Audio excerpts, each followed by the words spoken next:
Welcome everyone. In today's lecture, we are going to see the constant current bias circuits.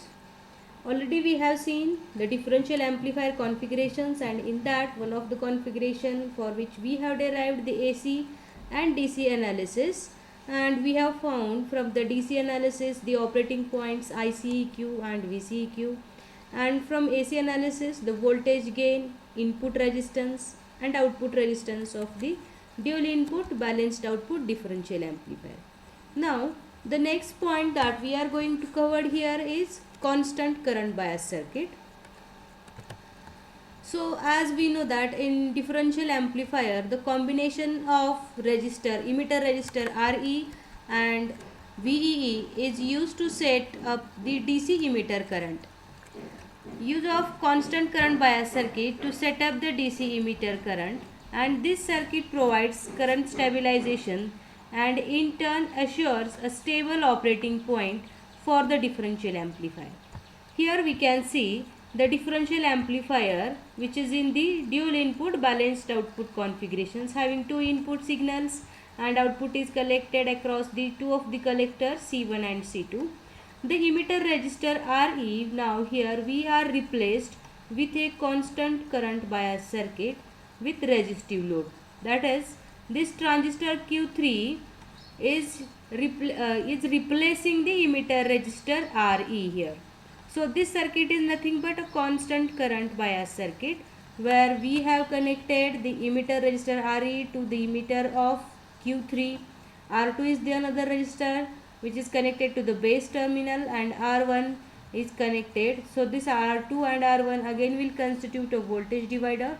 Now we are going to see the operation of this constant current bias circuit.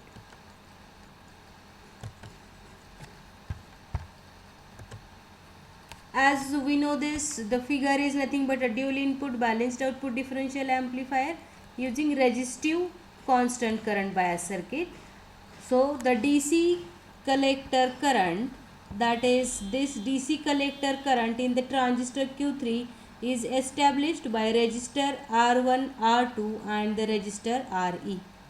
So as this is again an emitter follower transistor, the collector current of transistor Q3 is equal to the emitter current of transistor Q3.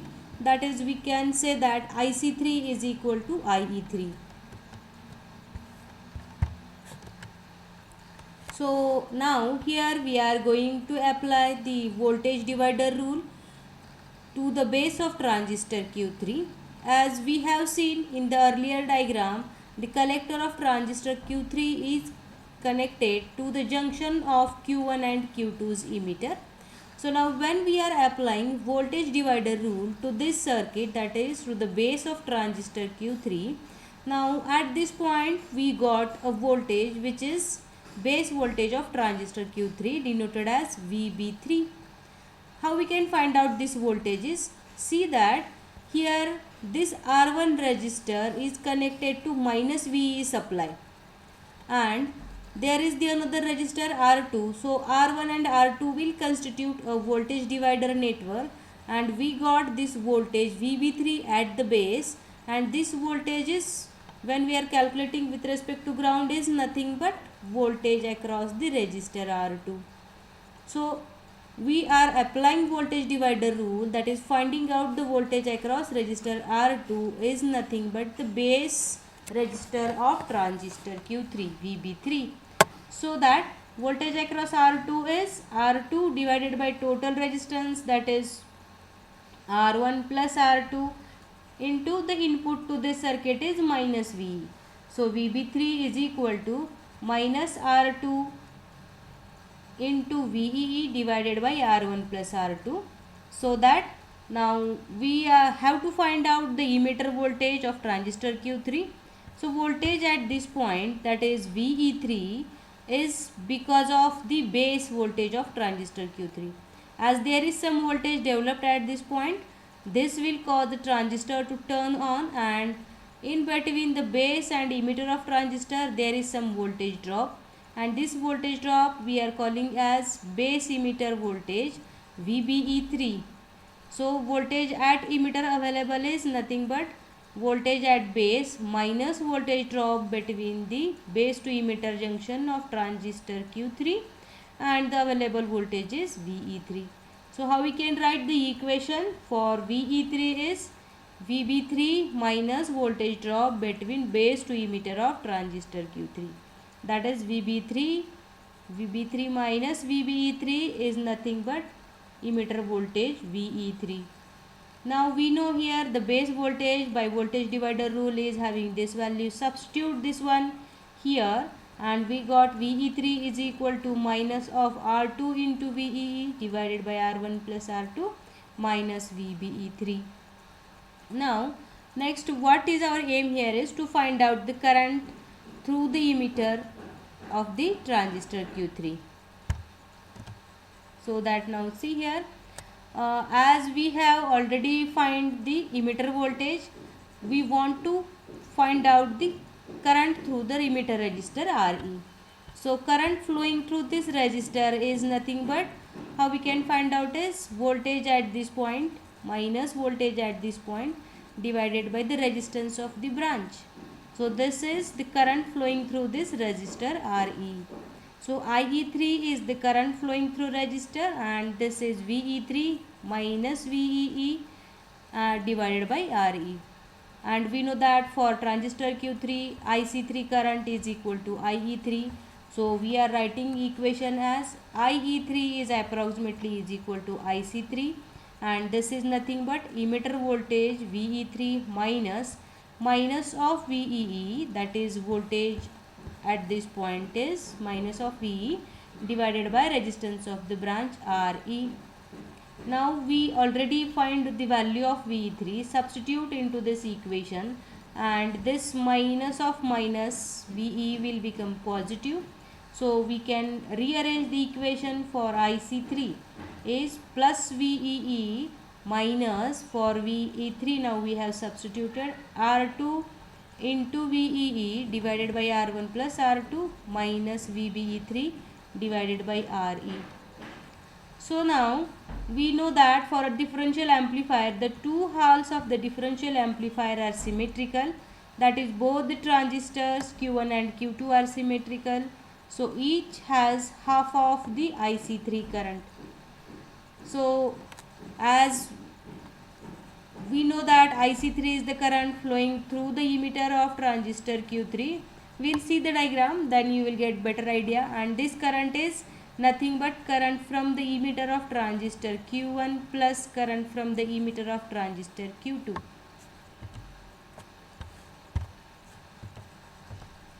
See here, this IC3 current is nothing but IE1 current plus IE2 current. So that we know that these two transistors are identical. So half of the current IC3 is flowing through the emitter of Q1 and half of the current is flowing through the emitter of Q2. So that we can write the equation here for IE1 and IE2 also. So this current values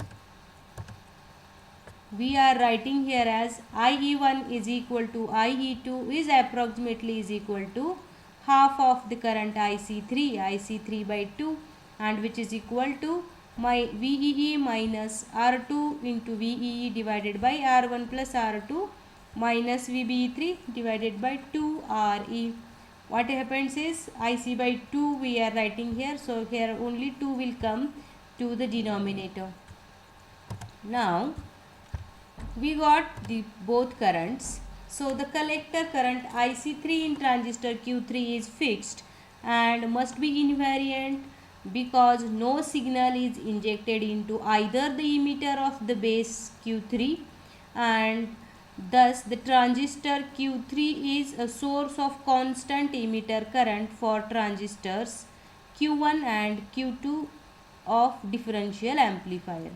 This circuit also provides a very high source resistance. So now we have seen the resistive constant current bias circuit, but to improve the thermal stability of the constant current transistor Q3, resistor R1 is replaced by diodes D1 and D2 and the base of Q3 is biased with the voltage divider containing components R2, D1 and D2. Diodes D1 and D2 help to hold the emitter current IE3 constant and even though the temperature changes. So I1 flows to the node at the base of Q3 and then divides into paths ID and IB3. We'll see this with the help of diagram, that what should be the circuit when we are replacing R1 by the two diodes D1 and D2. If temperature of Q3 increases, its base emitter voltage VBE3 decreases. This reduced VBE3 tends to raise the voltage drop across emitter resistor RE and hence the current IE3. The voltage drop across diode D1 and D2 also decreases and maximum of IE2 contributes to the diode current ID.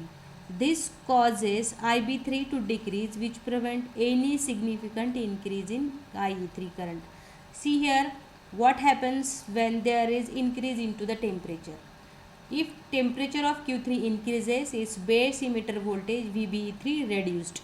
So maximum current will be flowing through the base emitter, and this reduced current raises the voltage drop across emitter resistor RE. So across RE there is increase into the voltage drop. So again there is increase into the IE3 current. But what is our aim here is to maintain the emitter current constant. Thus the voltage drop across diode D1 and D2 also decreases and maximum I2 current contributes to the diode current. So as diode current increases, IB3 current reduced, and which prevents the significant increase in IE3. So now we'll see the diagram, then you will get the better idea. What we did here is this resistor R1 is replaced by diode D1 and D2. Okay, so now what happens is the emitter current IE3 that we have to determine here is, first of all, the voltage at the base of transistor Q3, that is VB3, and voltage drop VD is voltage drop across the diode D1. What is our statements here for the constant current bias with diodes is, for the improvement in the stability, thermal stability, we have did the replacement of R1 with diode D1 and D2. So what we said is, if temperature of transistor Q3 increases, its base emitter voltage VBE3 decreases. If this voltage drop across this decreases, then what happens is this reduced VB3 will cause the increase into the voltage drop across this resistor RE. If voltage drop across this will get increased, IE3 current also increases. But our aim here is to maintain the constant IE3 current. So that what happens is the voltage drop across diode D1 and D2 will also decreases here. As this voltage drop across RE increases, voltage drop across diode and D2 decreases. If voltage drop will get reduced, maximum current component of I2 will be flowing through the diodes. So maximum current flowing through the diode, and hence there is no any increase into the IB3 current. And because of this, IB3 decreases, and which prevents the significant increase into the IE3 current. Got it? How it happens is, if there is any increase in temperature also, because of these diodes, with increase in temperature of Q3, diode drop reduced and maximum current will be flowing through the diodes, and that will prevent the IB3 to increase, and eventually IE3 will not get increased. Okay, so now we'll see how this will get maintained. We know that voltage at the base VB3 is minus VE plus 2 into VD. That from this we can find out what is the input signal source is minus VEE that we have provided here. So because of this minus VE, voltage will be available at the base of transistor Q3, and there are two diodes. So there is, if we consider VD is the voltage drop across one of the diode, then VD plus VD is 2 VD voltage drop will be there. So minus of VE plus 2 VD voltage drop is voltage available at base. So VB3 is minus of VE plus 2 VD, and emitter voltage is voltage at this point minus this voltage drop. What is that? VE3 is VB3 minus VBE3. Now VB3 is minus VE plus 2VD. So it is minus VE plus 2VD minus VBE3. Hence we have to find out the current flowing through this emitter resistor RE. IE3 is equal to voltage at this point minus this voltage divided by resistor, that is VE3 minus of minus VE divided by RE. And now we are going to substitute the value of VE3 into this equation, that is this equations into this. So the base of transistor Q3 has the same characteristics as the diode D1 and D2, and that is if we are here assuming that voltage drop across diode is equivalent to the voltage drop across base to emitter junction of transistor. So that is VD is equal to VBE. Then we are writing for IE3 is, what is the equation? Go to the previous slide. So what is this equation is minus VE plus 2VD minus VBE3. If this VD is equal to VB3, this will become minus VE plus 2VD, again minus this, for this we are replacing as VD. So minus VD, it means that minus VE plus VD will be VE3. When we are substituting here, this VE3 is minus VEE plus VD minus of minus plus VE. So what is remaining is only VD voltage will get remained as minus, and this plus will get eliminated. So now my I3 current is VD by RE. We'll see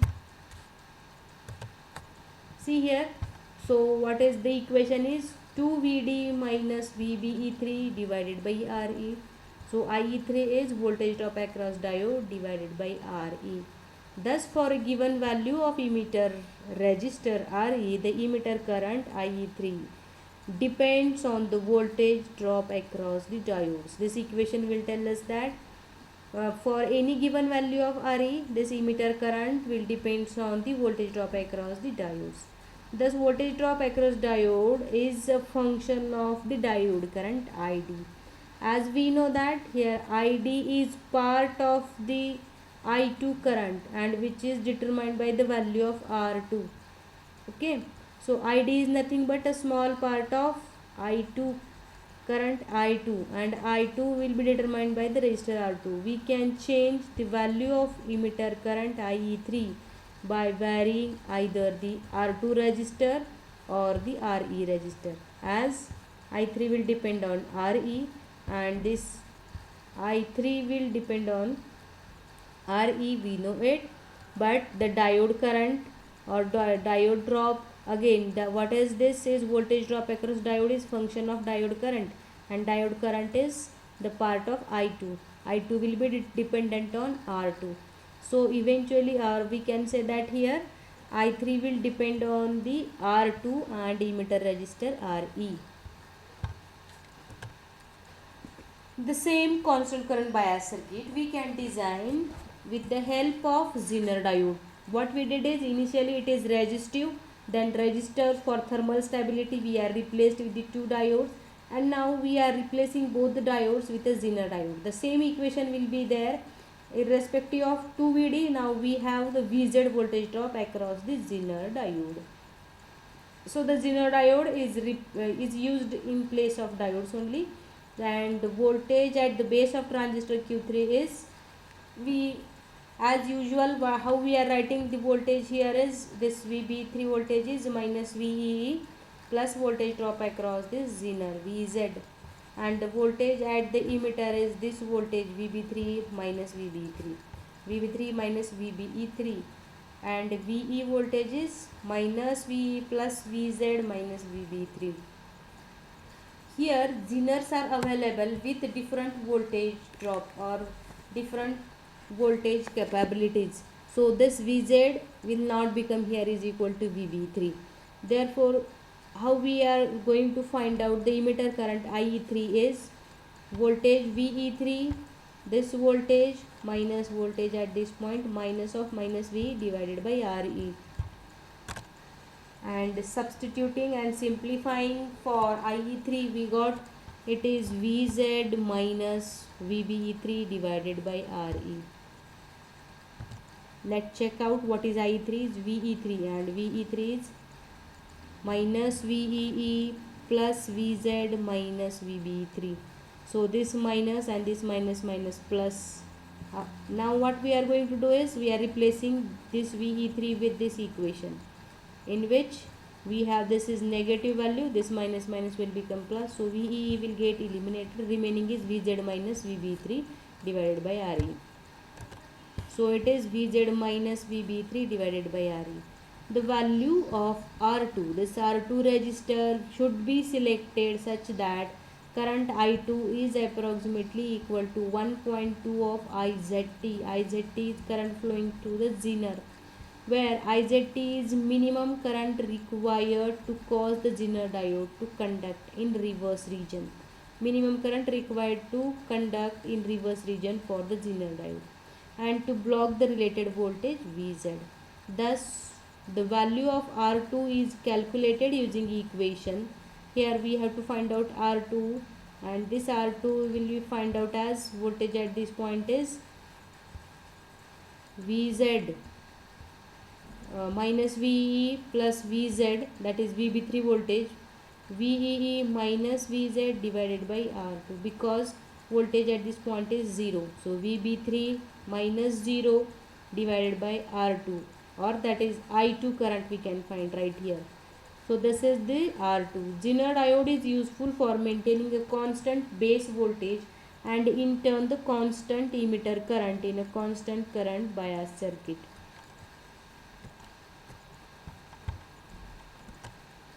The next thing that we are going to see here is the current mirror circuit, which is the special case of constant current bias circuit.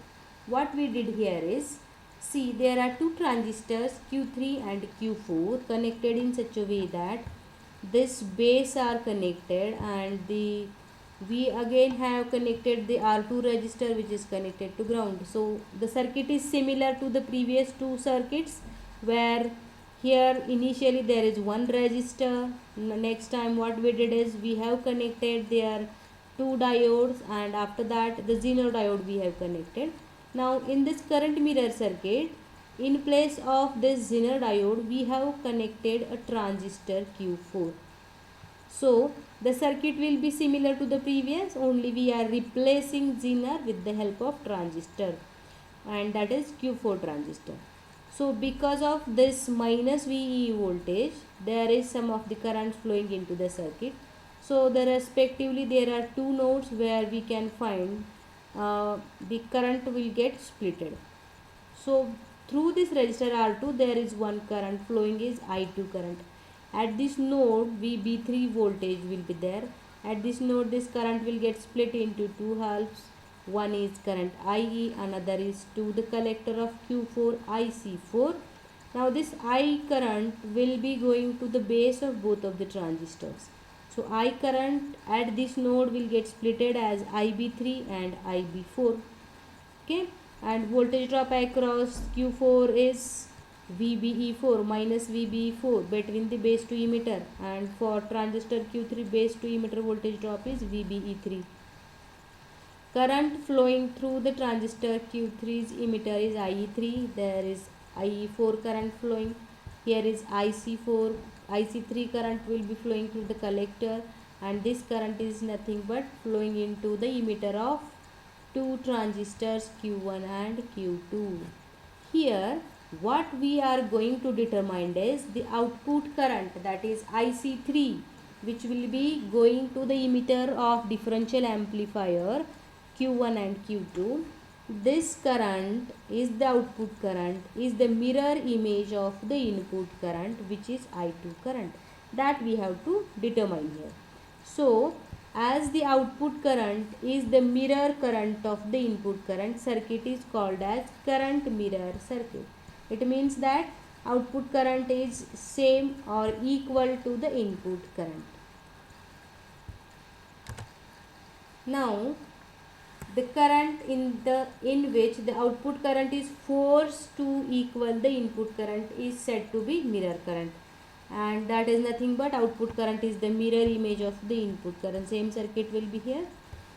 Once we set I2, the current IC3 is automatically established and which is nearly equal to I2. Means what is our aim here is to set current I2. So IC3 will get automatically established.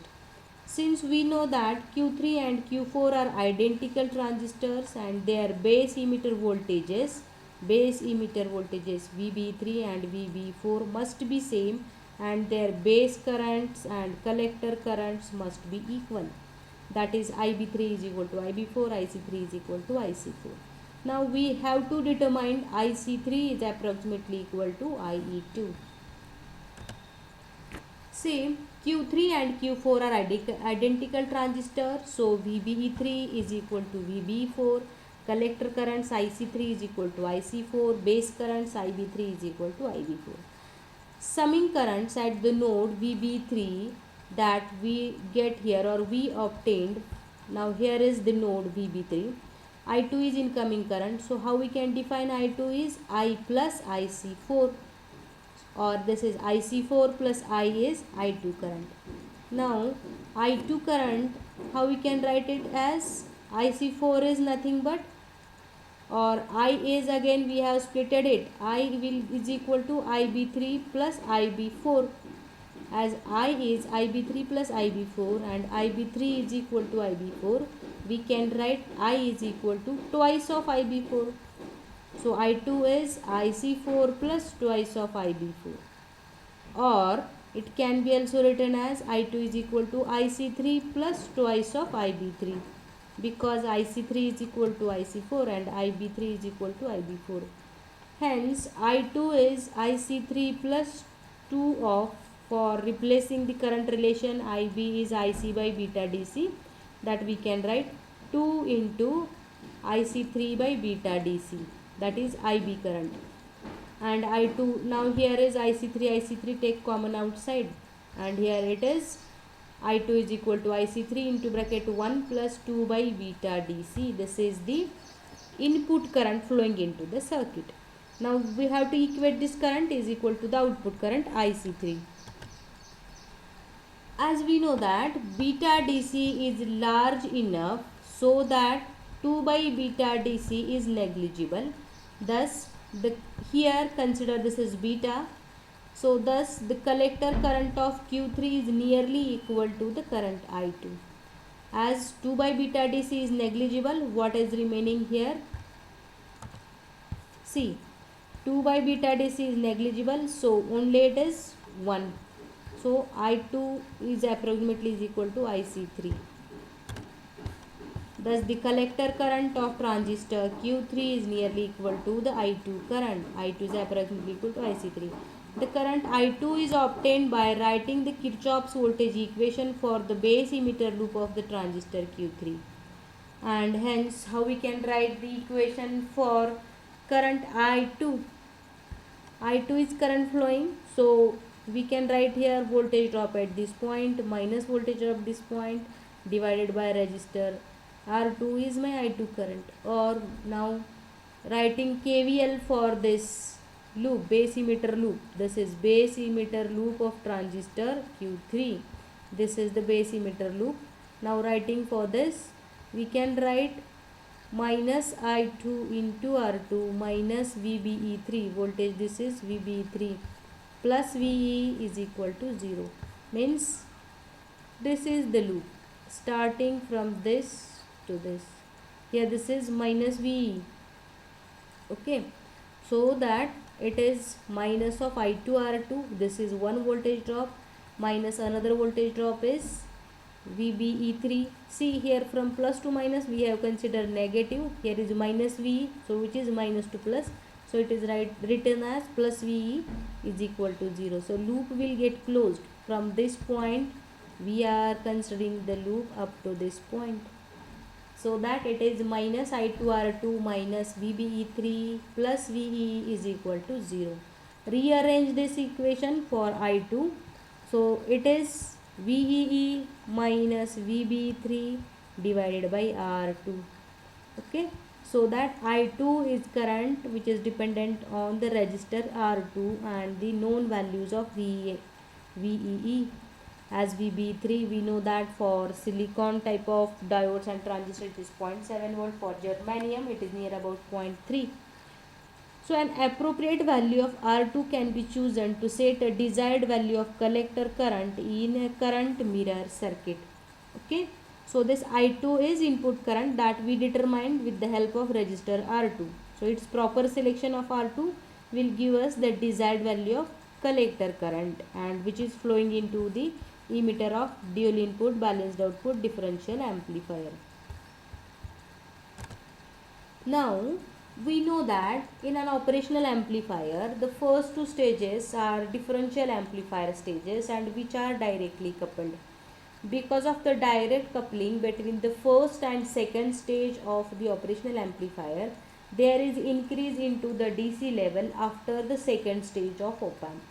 That is, after the second stage of op-amp, the DC level is well above the ground potential and it may distort the operating points of the further stages of the operational amplifier.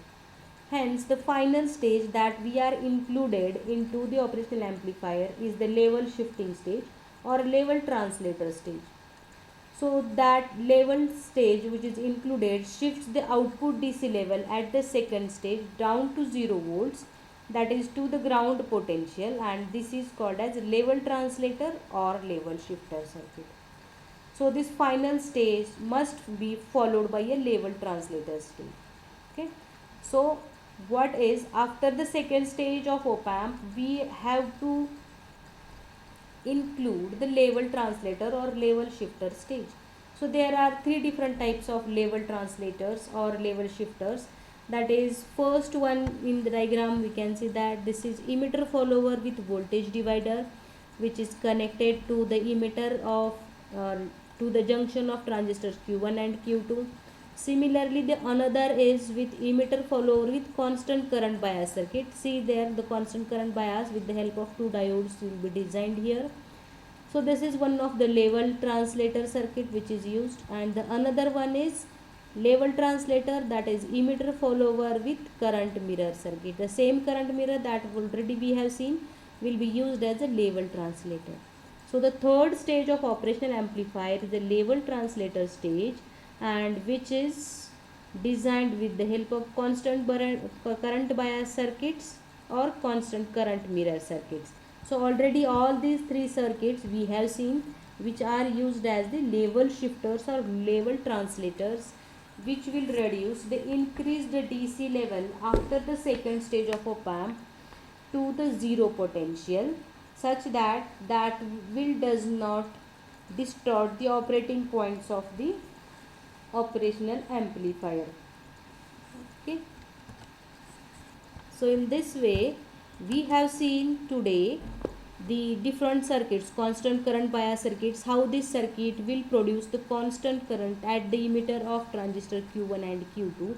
And we know that for the dual input balanced output differential amplifier or for differential amplifier, emitter current is its collector current, as all the transistors are identical to each other. So once we put its output current constant, that is IC3, that will get reflected as IE1 and IE2 current, and for two transistors which will be acts as output currents IC current. So once we are providing constant IC3 current, that will maintain the emitter current constant for the differential amplifier. And these are the level shifter circuits that we have seen is emitter follower with voltage divider, emitter follower with constant current bias, and emitter follower with current mirror circuit. Okay, thank you.